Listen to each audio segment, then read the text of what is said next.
കേരളം മറ്റ് സംസ്ഥാനങ്ങൾക്ക് മാതൃകയായ നാടെന്ന് അതിദാരിദ്ര്യമുക്ത പ്രഖ്യാപന ചടങ്ങിൽ മുഖ്യ അതിഥിയായ എത്തിയ നടൻ മമ്മൂട്ടി പറഞ്ഞു. നമ്മുടെ ജനാധിപത്യ ബോധത്തിന്റെ ഫലമായാണ് കേരളത്തിന്റെ ഈ നേട്ടങ്ങളെന്നും തന്നെക്കാൾ ഇളപ്പവും ചെറുപ്പവുമാണ് കേരളത്തിനെന്നും അദ്ദേഹം പറഞ്ഞു. മാസങ്ങളുടെ ഇടവേളയ്ക്ക് ശേഷമാണ് അദ്ദേഹം ഒരു പൊതുവേദിയിൽ എത്തുന്നത്. അതിദാരിദ്ര്യമുക്ത പ്രഖ്യാപനം എന്ന പദ്ധതിയിലൂടെ വലിയ ഉത്തരവാദിത്തമാണ് മുഖ്യമന്ത്രി ഏറ്റെടുത്തിരിക്കുന്നതെന്നും അദ്ദേഹം പ്രശംസിച്ചു. അതിദാരിദ്ര്യത്തിൽ നിന്ന് മാത്രമേ മുക്തമാകാനാവുള്ളൂ. ദാരിദ്ര്യം ഇപ്പോഴും നമ്മുടെ ഇടയിലുണ്ട്. തോളോട് തോൾ ചേർന്ന് നിന്ന് ദാരിദ്ര്യത്തെ നമുക്ക് ഇല്ലാതെയാക്കണമെന്നും മമ്മൂട്ടി അഭിപ്രായപ്പെട്ടു. ഒരു 5-8 മാസത്തിന് ശേഷം ആദ്യമായിട്ടൊരു പൊതുവേദിയിൽ പ്രത്യക്ഷപ്പെടുകയാണ്.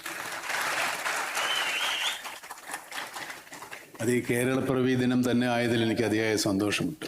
കേരളത്തിനേക്കാൾ ഒരു 4-5 വയസ്സ് കുറവാണ്. കേരളം എന്നേക്കാൾ ഇളയതാണ്, എന്നേക്കാൾ ചെറുപ്പമാണ്.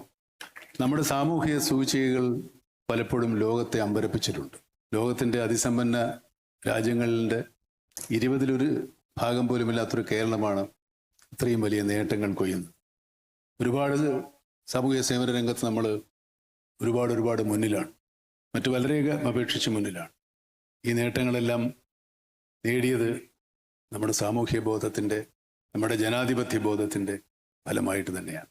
ഇന്ന് മുഖ്യമന്ത്രിയുടെ അതിദാരിദ്ര്യമുക്ത സംസ്ഥാനമായി കേരളത്തെ പ്രഖ്യാപിക്കുമ്പോൾ അതിനേക്കാൾ വലിയൊരു ഉത്തരവാദിത്തമാണ് അദ്ദേഹം ഏറ്റെടുക്കുന്നതെന്ന് ഞാൻ മനസ്സിലാക്കും.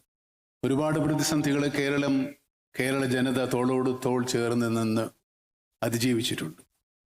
പരസ്പര സ്നേഹവും പരസ്പര വിശ്വാസവും മറ്റതിർവരുമ്പുകളില്ലാതെ ഉള്ള നമ്മുടെ സാഹോദര്യവും തന്നെ.